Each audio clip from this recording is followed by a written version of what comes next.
Nagpaalala ang Department of Labor and Employment o DOLE sa mga employer kaugnay po sa tamang pagpapasahod sa mga manggagawa na papasok ngayong Ninoy Aquino Day na isa pong special non-working day.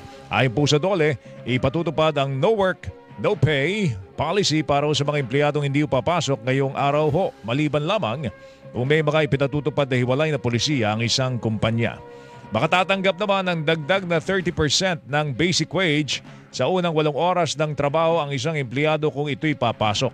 Dapat ding bayaran ng dagdag na 30% ng hourly rate ang isang empleyado na magtatrabaho ng lagpas sa 8 oras. Kung natapat naman ng rest day at pinagtrabaho ang isang manggagawa, dapat bayaran po ito ng dagdag na 50% ng kanyang basic wage sa unang 8 oras ng trabaho at dagdag na 30% hourly rate kung lalampas dito.